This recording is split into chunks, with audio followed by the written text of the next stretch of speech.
I'm Mark Ryan, this is Super Review, and this is the Fiio FA19. Now you might think the number 19 is indicating the number of drivers in this IM or something like that, but it's not quite. It's about 10 drivers per IM, all balanced armature set, which in total gives you 20 drivers, right? So not quite interesting. Anyway, this is Fiio's new flagship IM, and it's an all BA set that is coming in at a very flagship price of $1,000 US. Now, this is certainly the most expensive Fiio IM that I've reviewed, and I'm trying to think, I think this is the most expensive IM that they've made so far. And I think the FA19 kind of represents a bit of a reality check for Fiio. It's like, can Fiio play in, okay, this sounds a little corny, but can they play in the big leagues? Can they release a flagship IM that competes at $1,000? And for the past month or so, I've had the FA19 on hand, I've been listening to it and comparing it with some other IMs in its price range. I'm gonna let you know what I think.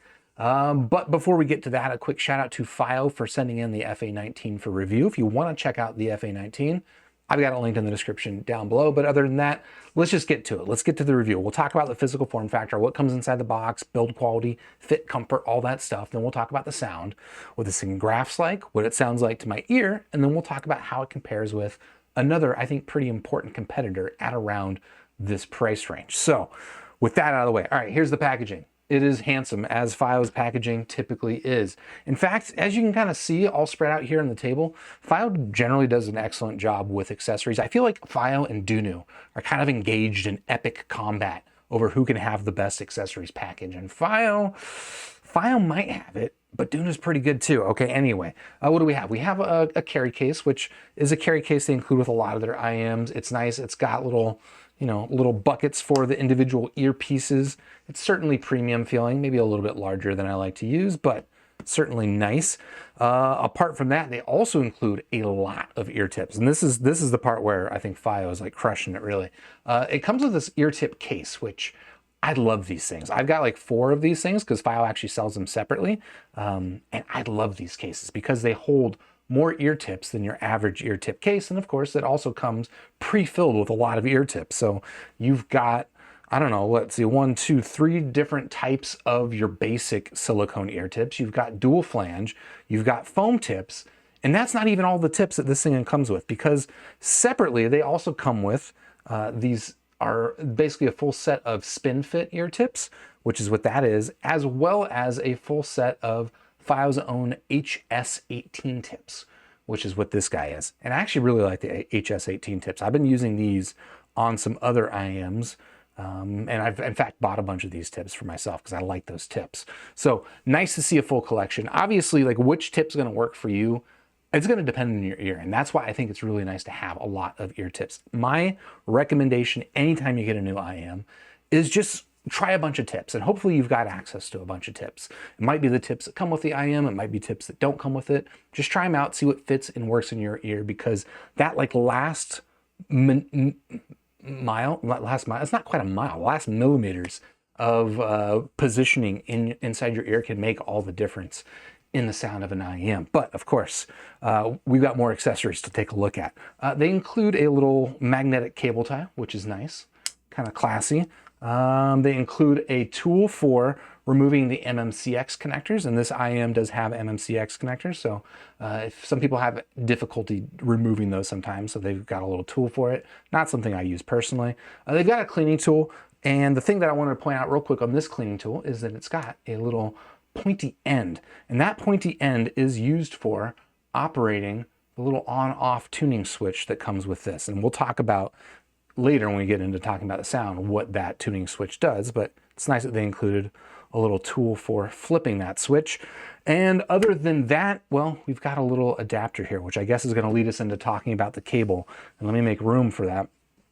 Talk about the build quality and on this IM itself, and we'll start with the cable because it does have swappable terminations, which is using the format that Fiio's been doing for a while that I really, really like. So this is a standard 3.5 mil cable, but you can screw off the end here, pull this out, plug this in, and then now you've got a balanced cable. And there's a lot of IMs out there now doing swappable terminations. What I really like about this setup is that the total package of the termination ends up not really being significantly larger than your average 3.5 mil termination. And I love that because some of them are really big and I end up thinking that I'd rather it just not be swappable. But Fio's execution, I like it. This is a swappable I'm a fan of. But apart from that, let's talk about the rest of the cable, which is, again, as usual for Fio, it's a pretty nice cable. Definitely feels premium and thick, although it is maybe a little bit on the stiff side, which again is also kind of typical for Fio cables, if I'm honest. It's got a nice braid to it, as you can see, but you might also see that it's got a little bit of stiffness to it and a little bit of memory proneness to it, but generally it feels quite nice in the hands. It feels premium and it feels up to the price range that this thing is selling at. You've got small hardware here for the Y-split, which is what I like to see. You've got a chin cinch that is super functional. I love to see that. And then of course you've got your preformed ear hooks and, as I mentioned, your MMCX connectors, which you can just pop out like so, or you can use the tool, I guess, if you prefer. But yeah, nice cable, nice hardware. Let's talk about the earpieces themselves. So like I mentioned, this is an all balanced armature design, and this is using a very similar shell, if not the exact same shell as the Fiio FX15, which was their first tribrid. I reviewed that one last year. And generally about this shell, okay, we'll talk about fit in a little bit. Let me just focus on the aesthetics. I think this thing looks really nice, actually. It is, as you can see, a clear resin. It is a solid resin, so it kind of gives you that glass-like bending of light to it, which I like to see. And generally, like, it feels a little bit on the dense side. You know, it is a plastic, yes, but it feels dense and very, very high quality, super smooth all the way around. And then the outer panel that you got here is, you know, it's a decent looking little design. Certainly not distracting, not overly ornate, but unique, and I dig it. I guess, okay, let me quickly pull off the tip so you can take a look at the nozzle to get a sense for the size of the nozzle, which is fairly small. And that will lead us into talking about the fit and the comfort here of the FA19, which generally I think is a pretty decent fitting IM, kind of like the FX15. It fits me very comfortably. The only issues I really have is that the fit security is not the best. Despite this being kind of a semi-custom design, you can see that it's got a little bit of a wing here on the back, and there's some molding in here that should ostensibly fit well into the contours of my ear if I actually plug it into my ear, as I'll do right now for you. I have to, and part of this actually I think is to do with this thing being an MMCX connector. There was maybe one or two too many M's there, but you get the point. Basically, when I put this thing in my ear, I always have to kind of like bend it and tilt it backwards so that there's just a little bit of extra pressure holding the back of the IM in there. Because it's on an MMCX connector, one of these days I'll learn how to say it, you know, the cable can rotate, right? It doesn't have kind of its own built-in pressure pushing it back into my ear, which I generally find does actually fit better. And that's part of why I guess I'm starting to prefer 2-pin cables. But yeah, I don't know, generally it's pretty comfortable. Well, I'd say comfort's 100%. I have no problems with the comfort. It really is just that stability, and that I find myself having to every once in a while reach up here and just kind of reaffirm that back fit in the back of my ear. But yeah, as you can see, I would describe this as a pretty medium-sized fitting earphone. If you've got small ears, I don't think you'll have a problem with this thing. If you've got large ears, I don't know that I've actually heard anyone saying that their ears are too large for an earphone, although I suppose that's probably happened. But yeah, that's the physical form factor here on the FA19. Let me give it the old roadie wrap, tidy it up a little bit, and then we will dive in and talk about the sound on this guy. As I have been doing lately. Ooh, look at that. Let's start by taking a look at the frequency response of the FA19.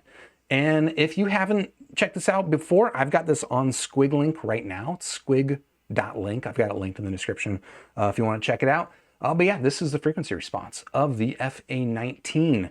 And basically, well, I guess before I get into describing what this thing actually sounds like, just kind of a quick note on what Fiio describes this thing as like. All right, I mentioned that it's got a switch, right? It's kind of an on-off switch that changes the sound, and it is significant. But they describe the switch as toggling this IM between a monitor sound and a hi-fi sound. And a monitor to me sounds like they're trying to describe it as like a neutral, something that you could use as like sort of a point of reference in producing music or something like that. But if I'm honest, and let's go back to the graph over here, regardless of which mode you have the switch in, it's a bassy IM, okay? So this graph that I've got up here is the mode that I spent most of my time listening to it in, which is what they would call, I guess, monitor. But that's pretty bassy. If I flip the switch on, this little green light kind of indicates what you get, which is a significant bass boost. So it's definitely bassier with the switch on. But again, I spent most of my time listening to it like this, so this is kind of how I'm going to describe the sound. The sound of the FA19 in this configuration, or frankly in both, is what I would describe as a fairly warm, kind of dense V-shaped sound signature. So a monitor sound, I wouldn't really say that, no.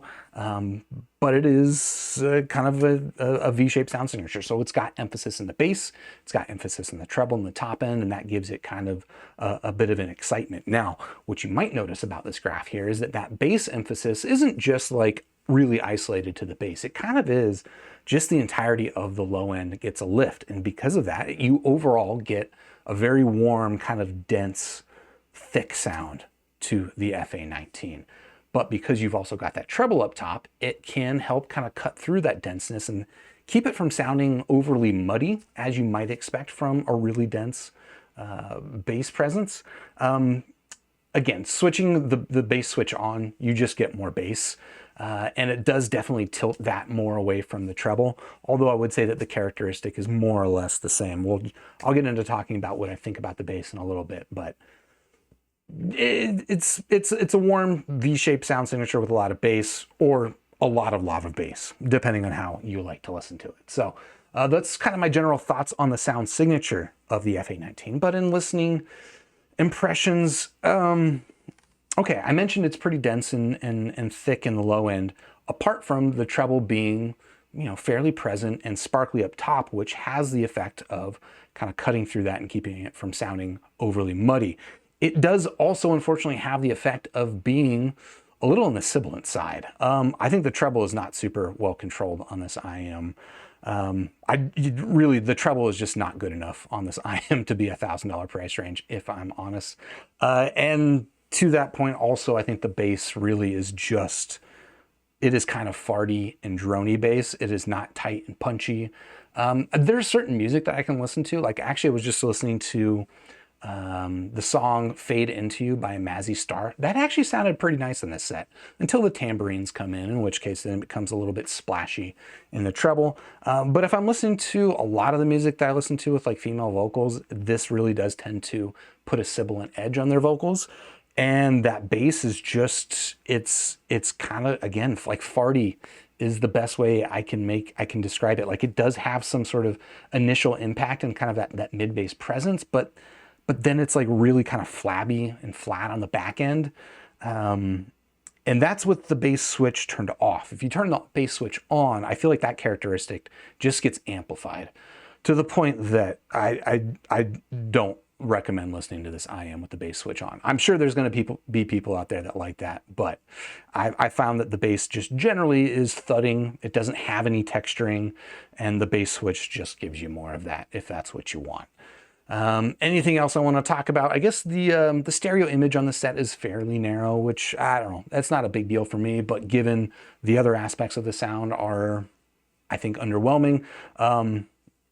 Yeah, there's nothing in the imaging that's gonna, I guess, save this IM. It does do texturing okay. We talk about like vocal texturing, bringing out kind of that, you know, a graveliness in a voice, or even like a little bit of a breathiness to it. Because of that treble emphasis, you do get some of that here on the FA19, but again, it comes with the effect of also being a little bit on the sibilant side. So those are my general thoughts here on the FA19, but I did want to bring in another IM at around its price range for comparison. And maybe you're not surprised by this one, because this was one of my earphone contenders from last year. This is a 64 Audio U4S. This one's $1,100, so it is a little bit more expensive than the FA19. And it's got fewer drivers. If you're counting number of drivers, you're getting way more driver for your buck here with the FA19. But to be honest, the U4S is just so much better. Like, you listen to the U4S and you think, okay, that's what $1,000 buys you.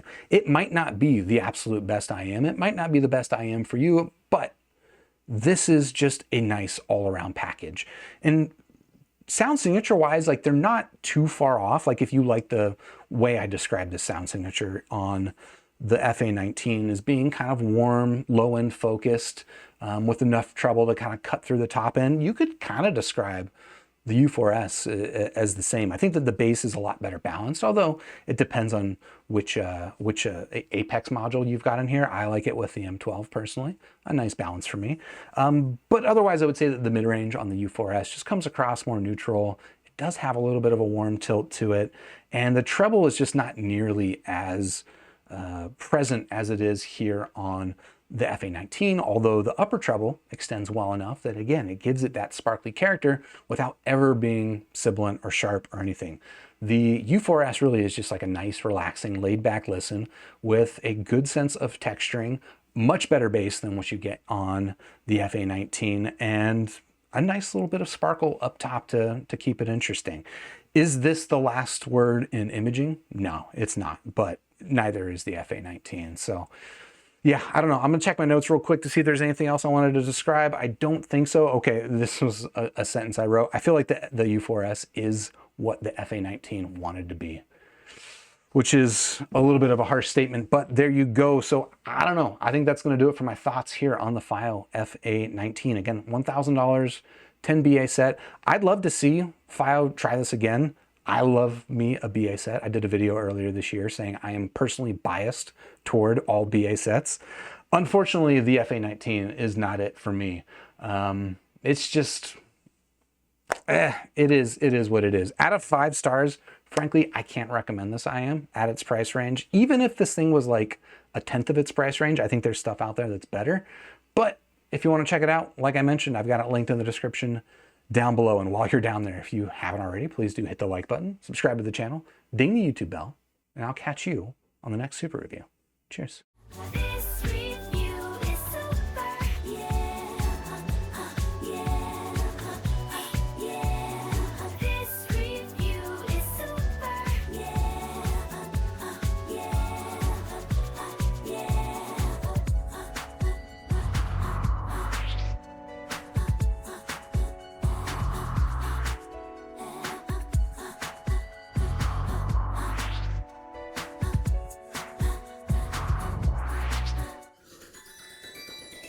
Join with the force of reviews, we now have the tools to brave the misleading world of audio fools. Hey, this review is super, and so are you. Grab your headphones, sniff a graph, and share your thoughts in this pursuit.